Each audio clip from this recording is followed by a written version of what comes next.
దొంతి నరసింహారెడ్డి గారు, ఎప్పటి నుంచో ఈ చెరువుల ఆక్రమణ తర్వాత ఎప్పుడూ జరుగుతూనే ఉన్నాయి. ఈ నాలాల ఆక్రమణ, చెరువుల ఆక్రమణ ప్రతి ప్రభుత్వం వస్తుంది, దీనిపై ఒక కార్యాచరణ అంటారు, సమావేశాలు అంటారు, తర్వాత అవి తూతు మంత్రంగానే నడుస్తున్నాయి. ప్రస్తుతం జరుగుతున్న అంటే హైడ్రా తీసుకుంటున్న చర్యలు కానీ ఈ చెరువుల ఆక్రమణకు పూర్తి స్థాయిలో అడ్డుకట్ట వేయడానికి స్కోప్ దొరికినట్టేనా, లేదంటే ఇంకేమైనా చట్టాలు అడ్డొస్తాయా? ఏం చెప్తారు సార్ ఆక్రమణపై? అందులో ఇప్పుడు వాళ్ళు సరూర్ నగర్ చెరువు ఉదాంతం తీసుకుంటే సరూర్ నగర్ చెరువులో వాళ్ళు అన్నట్టు 30 ఏళ్ళ నుంచి ఆక్రమణ ఉంది. అయితే ఆ ఆక్రమణ రకరకాలుగా తొలగించకుండా అడ్డుపడ్డారు. అప్పుడు అందులో రాజకీయ నాయకులు, ప్రజాప్రతినిధులు ఉన్నారు. ఈ సోకాల్డ్ మధ్య తరగతి వీళ్ళందరూ ఉన్నారు అక్కడ. అందులో చాలా ఘర్షణలు కూడా అయినాయి. ఇదివరకు కింద చెరువు కట్ట కింద ఉన్న వాళ్ళు, చెరువు కట్ట మీద ఉన్న వాళ్ళకు కూడా ఘర్షణ అయింది. దాని మీద కోర్టు కేసు కూడా ఉంది 1994లో. అంటే ఇది ఒక ఉదాహరణ. హైదరాబాద్లో అనేక చెరువుల్లో ఉన్నాయి ఈ ఘర్షణలు, ఈ ఇష్యూస్ అన్నీ వస్తున్నాయి. అయితే ఇప్పుడు హైడ్రా పని మొదలు పెట్టినాక, హైడ్రా పని మొదలు ఎందుకు పెట్టింది అది మనం ముందు ఆలోచించాలి. ఈ విపత్తులు అనేది మనము చూస్తున్నాము. వరదలు వస్తున్నాయి. ఇప్పుడు సరూర్ నగర్లో కూడా ఇదివరకు వరద వచ్చింది. క్రమంగా ఏం చేసినారు, ఆ నీటిని రాకుండా తీసేసిండ్రు. కాకపోతే ఈ 2-3 ఏళ్లలో మనం చూసినాం సరూర్ నగర్లో ఒక ఆయన కొట్టుకొని వచ్చి చనిపోయిన పరిస్థితి. అంటే ఈ వాతావరణ మార్పులకు ఇదివరకు ఉన్న పరిస్థితికి ఇప్పుడు ఇంకా తీవ్రత పెరిగింది. అంటే ఆ చెరువుల యొక్క సహజ నీటి వ్యవస్థ, వీటి అవసరము, ఆవశ్యకత ఇంకా పెరిగింది.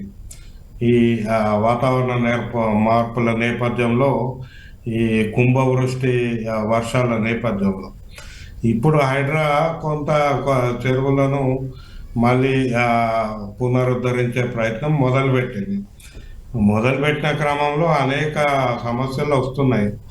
ఇప్పుడు ఆక్రమణలు కూడా పొరలుగా పాత ఇప్పుడు 20-30 ఏళ్ళ ఆక్రమణలు కొన్ని ఉంటే, ఇప్పుడు నిన్న మొన్న జరిగిన ఆక్రమణలు కొన్ని ఉన్నాయి.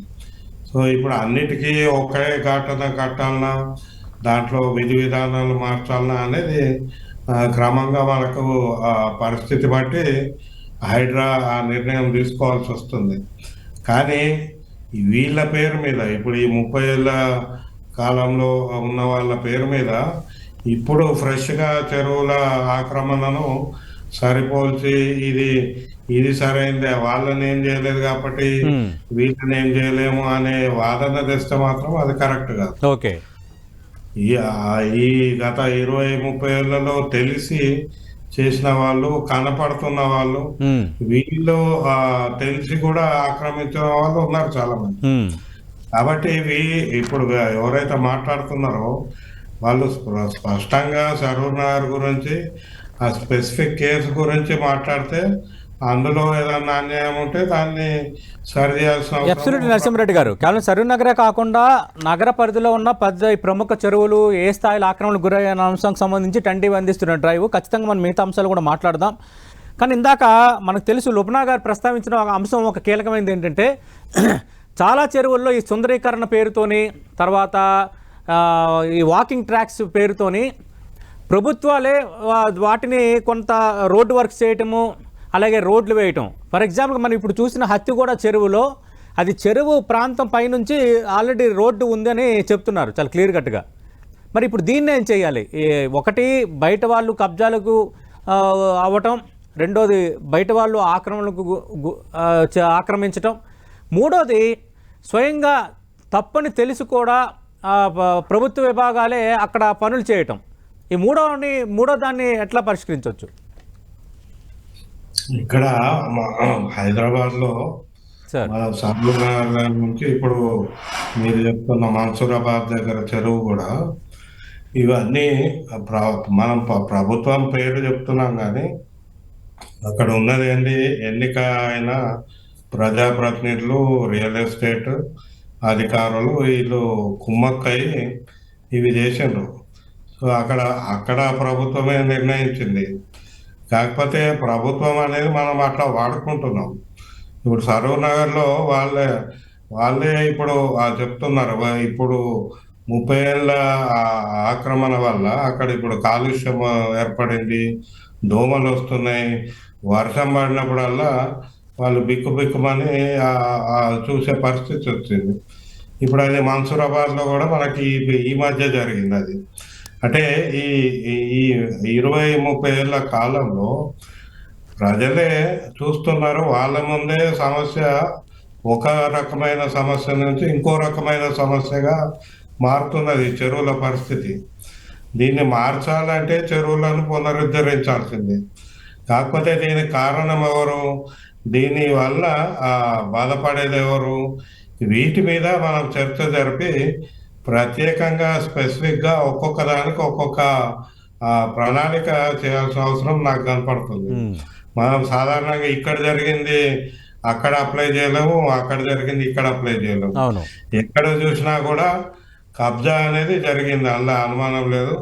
ఆ కబ్జా నుంచి విముక్తి చేయమని ఆ స్థానికులే కోరుతున్న సందర్భంలో ఈ వరద నుంచి, ముప్పు నుంచి నివారణ, దోమల నుంచి, మురికి నీటి నుంచి, ఇవన్నీ ఆ స్థానికులకే ఉపయోగపడుతుంది. అవును. కానీ అక్కడ ఆ వర్గం ఏదైతే ఉందో ఆ వర్గము వాళ్ళ స్వార్థం కొరకు ప్రభుత్వాన్ని వాడుకొని ఇవన్నీ చేసిండ్రు. కాబట్టి ఇప్పుడు హైడ్రా లాంటి సంస్థ పునరుద్ధరణ మొదలు పెడితే పూర్తి స్థాయి పునరుద్ధరణ చేయాలి.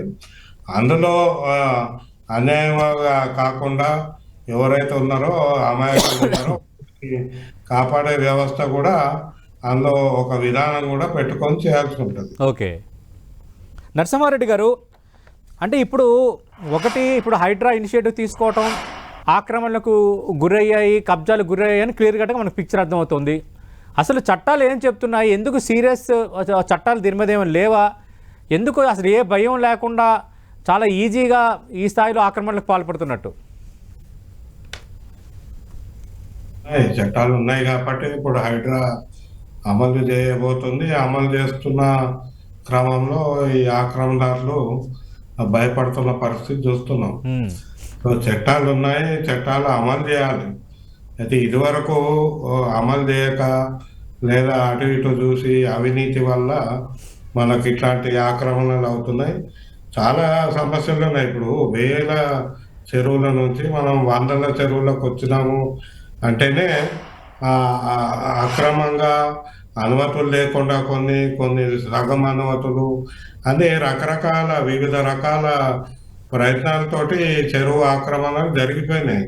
అవును. ఇప్పుడు మళ్ళీ చెరువులను పునరుద్ధరించడం కూడా అదే స్థాయిలో జరుగుతుంది. అంటే కేవలం ఒక రోజులో జరగదు, హైడ్రా మంత్రదండం కూడా కాదు. దీని ముందు అనేక సమస్యలు వస్తాయి. అందుకే నేనేమంటున్నా, దీనికి విధి విధానాలు తయారు చేసి కొంత పారదర్శకంగా ప్రణాళిక తయారు చేస్తే ప్రజల నుంచి కూడా సపోర్ట్ వస్తుంది.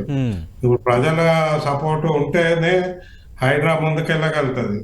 లేకుంటే ఇప్పుడు ఇదే మనం అనుకున్న ల్యాండ్ మాఫియా ఎవరైతే ఉన్నారో వీళ్ళు మళ్ళీ హైడ్రా పని చేయకుండా చేస్తారు.